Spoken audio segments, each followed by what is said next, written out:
Alright guys, so we are back for some more Dokkan battle, and we are going to continue today going through this long-ass 2-year anniversary event. You know, I felt since this is like a one-time only event, I figured, you know, it might be good to go ahead and record this, give some thoughts on, you know, whatever pops into my mind at the time, as well as, you know, maybe talk about some of the story of Dragon Ball as this stuff is going on. Alright, so last time we finished up with the Trunks vs. Mecha Frieza fight. So the next one for us to move on to is this one, which I believe is Super Saiyan Vegeta against Android 19. Here's a point where it does kind of move, like, really fast. And honestly, I feel like the Android Saga is the part in this event that is, like, really severely underrated. To be honest, you know, you guys, I'm sure by this time, have already done all of these stages, but we go from the fight against Android 19, then I think it goes to Imperfect Cell. I think it's Piccolo versus Imperfect Cell, and then it just skips all the way to Super Saiyan 2 Gohan versus Perfect Cell, and then that's it. We only get 3 stages from the Android Saga, which is weird. Like, second form Cell is not represented at all. Like, we don't see Android 17 or 18 in here. Like, very, very bizarre. Again, you know, geez, man. Maybe even 40 stages is not even enough, huh? There really is a lot in here. But then again, there are a couple of odd choices for fights that they decided to do way later on.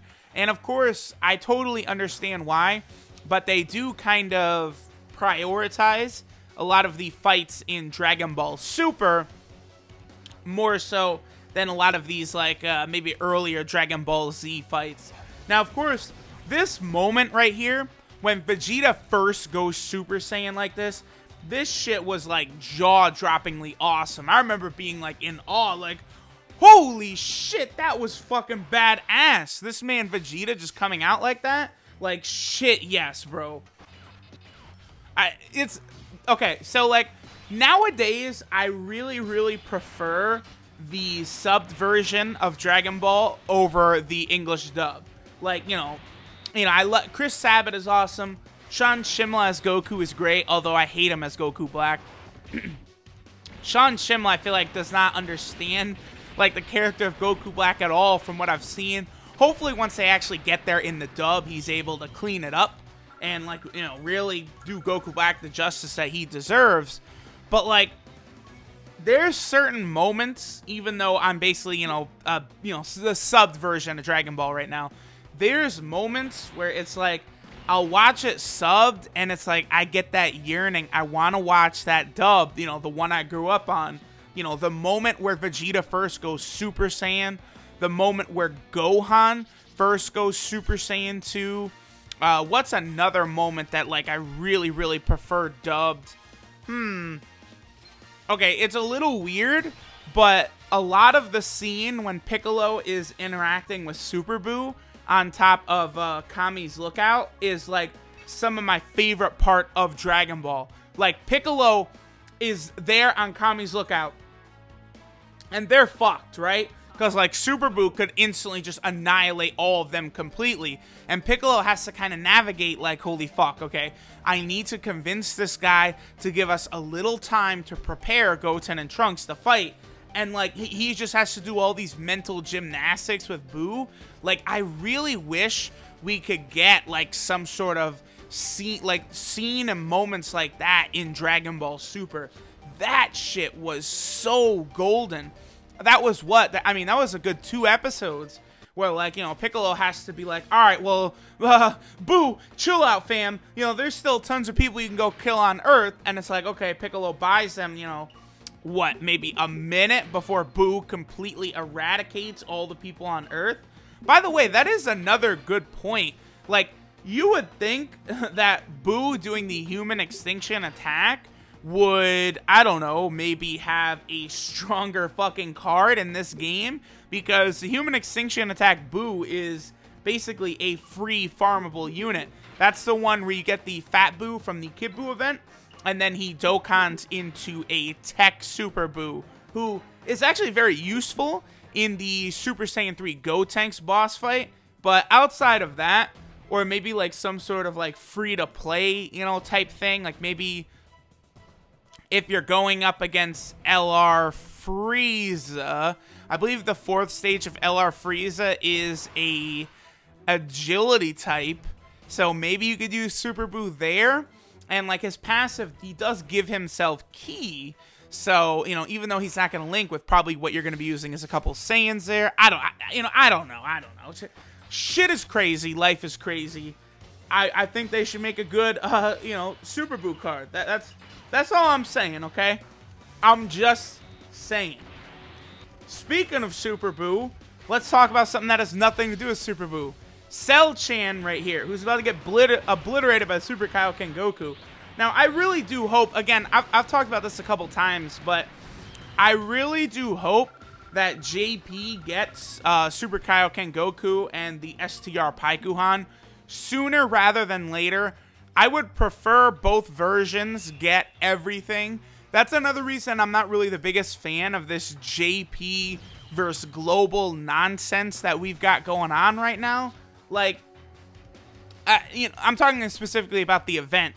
You know, the winning version gets the pink shirt Vegeta. The losing version gets, you know, the loser Yamcha. I actually saw Zenrat dubbed him cucked Yamcha, because that's Yamcha watching his girl get stolen by the dude who kills him. So, yeah, you can get either, you know, Bad Man Vegeta or Cuck Yamcha. Like, that is some good shit right there. Obviously, you know, I've said many times, you know, you can at me if you want to. I'm not hiding. I'm not running from it. Team JP. Hashtag Team fucking JP is where I am at. The days of me waiting months for these new cards is over while I'm playing JP. I am still playing Global, obviously. So I really would like that Super Kaioken banner, you know, with the Paikuhan to show up on JP. Because, honestly, I would love to summon for them on JP. If it was the same thing, the 3 multis, 30 stone, you know, discounted like that, I probably would do all 3 summons on JP. Because, obviously, while my global account is, like, super lit right now, my JP account is still relatively fresh. You know, I do have LR Goku Black. You know, I've got SA10 Super Saiyan 3 Broly. You know, I've got Caulifla, I've got Kale. I have Super Saiyan 4 Goku and Super Vegito. I got a bunch of good units. But, you know, my box on Global is, like, mega lit. And I need my box on JP to hit that level as well. Also, by the way, this moment right here, when 16 pleads with Gohan to, like, yo, Gohan, hey, fam, can you, please take Cell out? Because Cell is going to kill all of the animals I love and destroy the planet. And I'd really prefer that not happen. And then Cell just walks up. And it is gruesome. Like, Cell crushing 16's head. You know, you see blood splurt out and stuff. That is something that would not be in Dragon Ball Super. Like, I was going through Dragon Ball Super the other day. I don't think there's one moment where you see Goku bleeding in Dragon Ball Super. I mean, remember Beerus? There was the time where Beerus basically just stuck his whole arm in Goku's stomach, but you see no blood there. The one time I know you see blood is when Goku Black stabs Vegeta, and Vegeta coughs up a little blood, but that's it.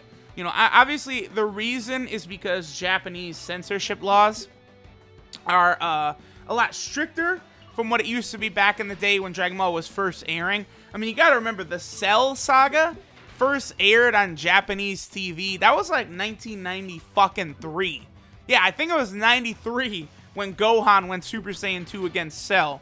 So now we're in 2017, so Goku versus Jiren, Goku is likely not going to be covered in blood the way he probably would have been if he had fought Jiren back in fucking 93. So, I don't know. Speaking of Jiren, boy. Whoo! I'm excited to see what that man could do in Dragon Ball Super. Also, the Cell vs. Gohan fight, legendary.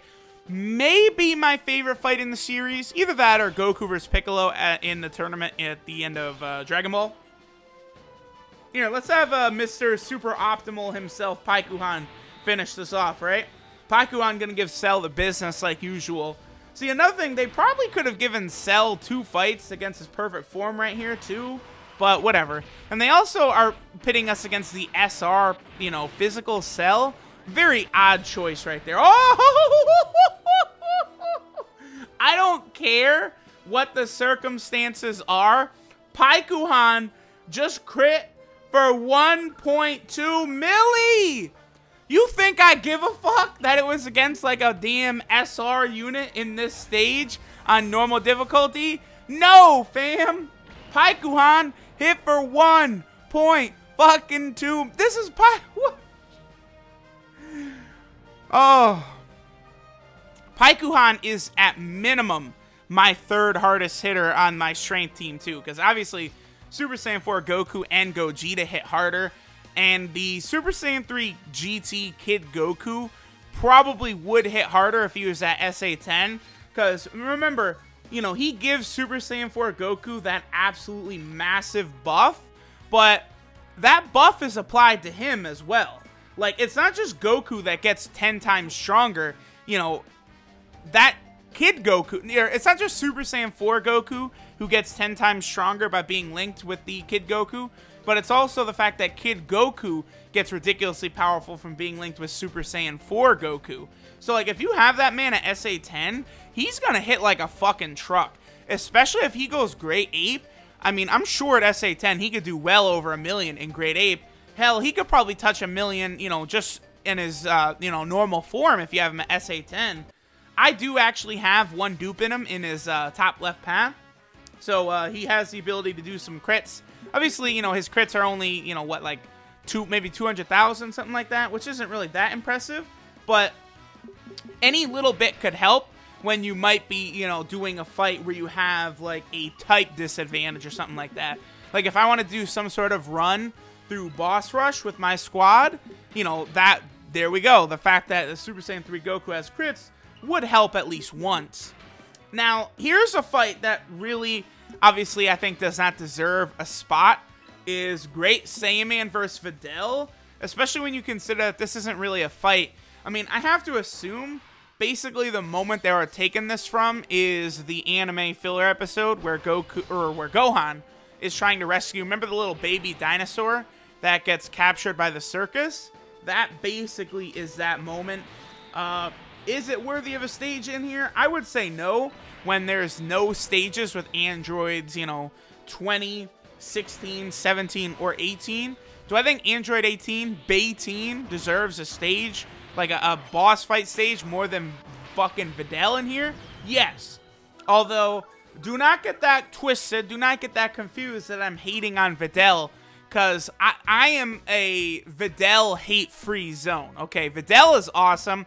The moment in Dragon Ball Super where the dude showed up to Videl and Gohan's house and he put down, boom, slammed it down on the table, pics of Gohan cheating on Videl. And Videl closes her eyes and she says, "Get the fuck out of my house. My man is not like that." I stood up and I applauded Videl. Loyalty, baby. Come on. That was just, whoo. That moment. Videl, top tier.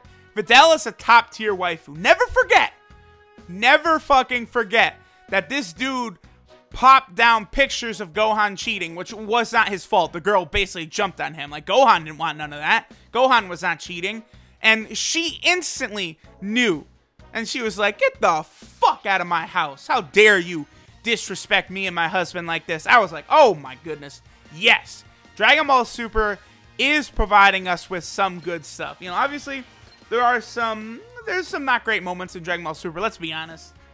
There are some things that are kind of hit or miss. I think saying hit or miss is probably a good way to describe it. Dragon Ball Super of late has really, really picked it up. But, you know, for a while there was... like, you know, you go back and watch that Resurrection F arc, and it's just... the pacing is bad. The animation is bad. Just the character art in general is horrible. It's like, Resurrection F was fine when it was just like a quick, dumb, really fun movie. Like, the Super Saiyan Blue shit made no sense. Like, Goku's like, yeah, this is a Super Saiyan God who is, you know, past a Super Saiyan God, you know, Super Saiyan with the power of a Super Saiyan God. It's just like, what the fuck are you talking about, bro? And Frieza basically literally says that, and Goku just goes, ah, you know, fuck it, don't worry about that. And then Frieza literally just being like, you know what? I think I want to be stronger than Cell, Boo, Super Saiyan 3 Gotenks, all them cats. I just want to be stronger than all of them, so I'm just going to make that happen right now. Boom. And then Frieza literally catches up in, what, 2 months? 3 months? 4 months? Craziness. Absolute insanity. But again, when we're just, you know, going to a theater and that's like a movie we're watching, it's like, oh shit, like, okay, you know, this is really dope. You know, Goku's got this new form. Frieza has this new form. This is super entertaining.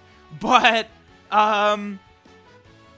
I don't really think it works that great as an arc, especially because they didn't explain stuff.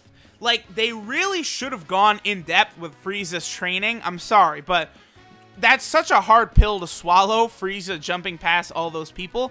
I don't have a problem with it, but there's no reason, if it's going to be in an anime format, why they couldn't have explained that shit a little better. And then, you know, Goku and Vegeta just having Super Saiyan Blue out of nowhere, that shit was annoying.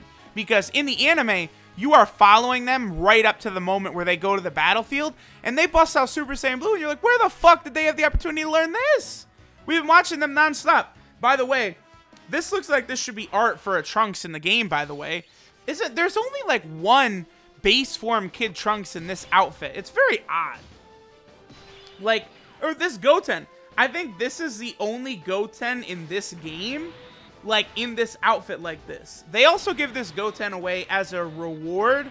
I think when you hit login day 510, because it had, like, Goten has something to do with the, like, the way Japanese, the alphabet and numbers and shit is. Like, Goten means, like, 510 or some shit like that. Obviously, the Trunks vs. Goten fight was pretty cool. I always really enjoyed the Trunks vs. Goten fight in the anime. Obviously, I'm talking about the dub here because they were using Paikuhan's theme, which is, like, really, really good.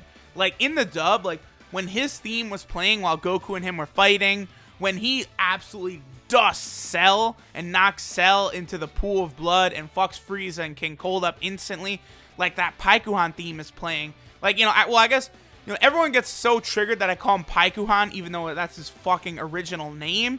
Like, you can call him Paikon if you want. That's the dub name. That, you know, Paikon is his name in the dub version. So if you say Paikon, you're not wrong. That's his name. But guess what, fuckers? Paikuhan is also his fucking name in the original version of the show. So if you go to YouTube search bar and you type in Paikon's theme, that fucking dope shit will pop up. That is really, really solid. We got an Icarus from that. That's awesome. Icarus is obviously one of the best items in the game.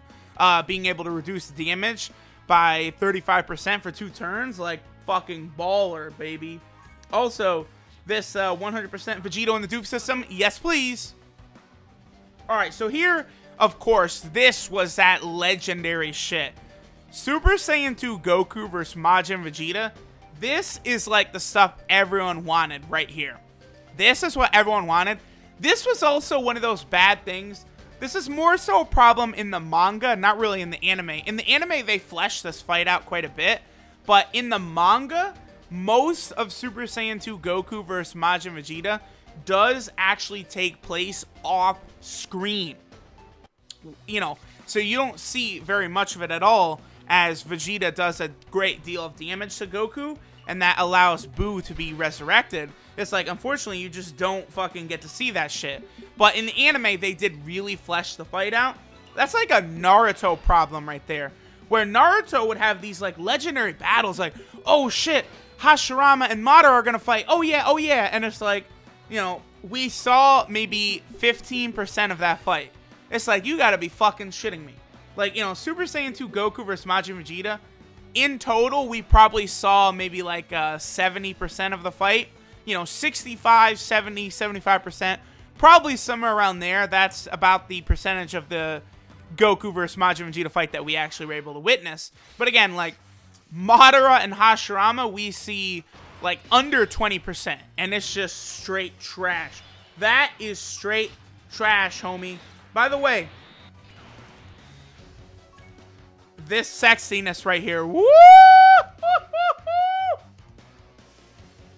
When you get Vegito Blue up to 100% like that, he basically is an LR.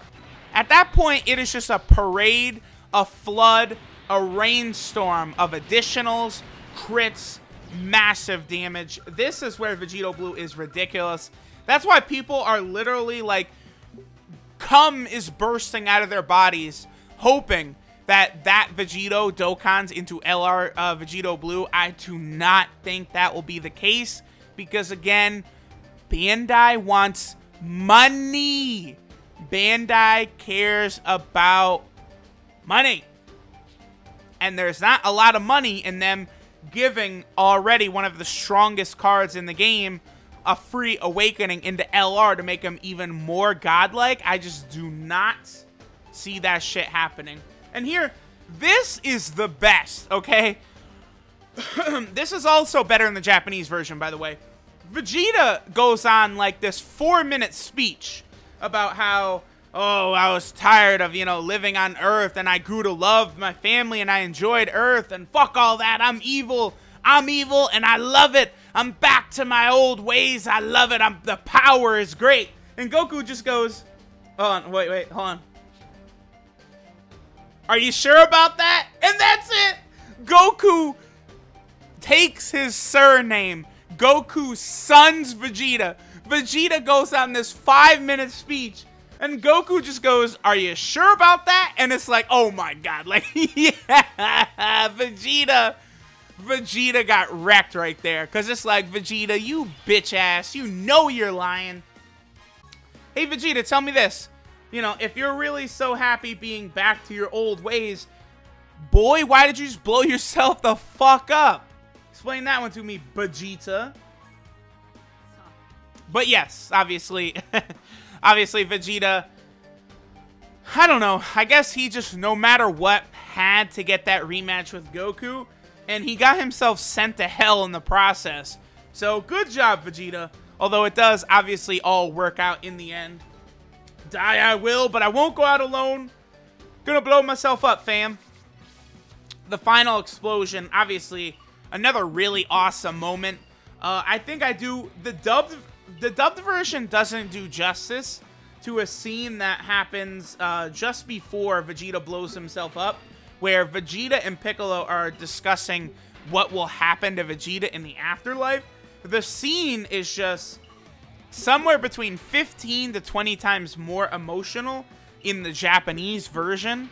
Like, I don't know what it is. Like, just the way, like, I love it because, okay, a lot of you guys, if you watch anime, you know what Kisama is. Like, you can translate it as, like, you. Like, I'm saying, like, okay, like, if I was saying, hey, you know, Cell, you know, you're a bastard. Like, you know, it would be like Kisama. It kind of means, like, bastard or asshole, you know, just like an insult like that.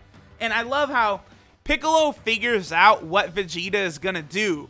And, like, you know, that's so he uses Kisama to Vegeta. Like, you know, he says, like, you bastard, you're planning on killing yourself. Like, you're not planning on walking away from this. And, you know, that scene is, like, really good. Matter of fact, as soon as I'm done recording this video, I am gonna go watch that scene. Because that shit is really good. Let's have Super Kaioken go ahead and put some work in right here. I've got him on my hero team. I probably would put Super Saiyan 3 Gotenks on there over him if he was SA10. But my Super Saiyan 3 Gotenks is not SA10. My Super Kaioken Goku is. I would say, unless your Super Kaioken Goku is like 100% in the dupe system, probably not worth it. Like, I know the homie D Monty actually does have a 100% in the dupe system Super Kaioken Goku. At that point, yeah, he, you know, can hit over 1 million damage, an absolute beast of a card. But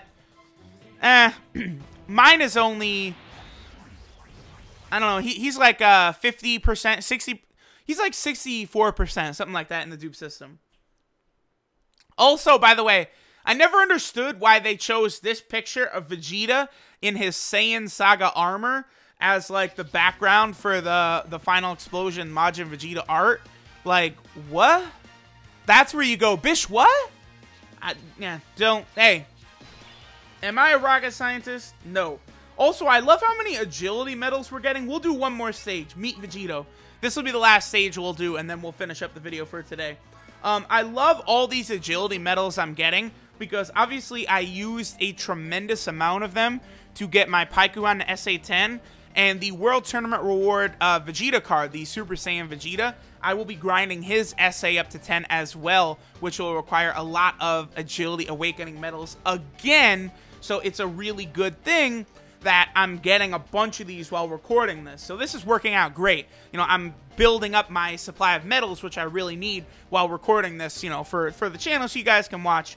Also, by the way, the fact that they go from Majin Vegeta versus Fat Buu all the way up to fucking Vegito is a little too big of a jump for my taste. So we completely skip Super Buu, you know, Gotenks Buu, Ultimate Gohan, Super Saiyan 3 Gotenks. Like, you guys see what I mean, how 36 stages isn't really enough, but, like, they do get, like, every single major Dragon Ball Super fight in here. Like, you know, the fight versus Hit is in there, Golden Frieza, Goku Black, Zamasu, Rose, and Merge Zamasu, all in here, but, like, you know, they don't have, like, a fight against Super Buu and shit. This art, by the way, that shit is so good. That, when Buu does that pose, that is right when he does the Super Ghost Kamikaze attack against Vegito in the manga. I don't think they don't really show off that pose like that in the anime, like, because I think like the camera like cuts away from Buu or something like that. I'd have to watch it again. I think like the camera is behind Buu during that scene or something like that. But in the manga, like, Toriyama did a awesome job really drawing the card art, like the card art, no, but the manga art of Buu doing that was like really phenomenal. But wow, can I talk? Hello? Jeez. Anyway, yeah, Vegito's so beastie. Obviously, back in the day, it's like, oh, wow. So it looks like the Potara fusion does not stay inside of Buu, huh? And then it's like, oh, nope, Dragon Ball Super retcon that shit. Hello? If the fusion only lasts 1 hour, it's a good fucking thing that Buu absorbed Vegito when he did. Because we were about, oh, I don't know, 1 minute away from Vegito defusing into Goku and Vegeta, and then, you know, the Earth being fucked. Because Vegito pissed Buu off so much, he would have, like, instantly wrecked Goku and Vegeta. It would have been bad. Also, we got more agility medals. Holla at your boy. This is a good day, because I need all of those agility medals. Alright, so that will do it for today. We are just steamrolling through this event. Next time, looks like we're going to get to see Kid Buu-sama. And then from there, we will go, I think, into Dragon Ball GT, actually. Interesting.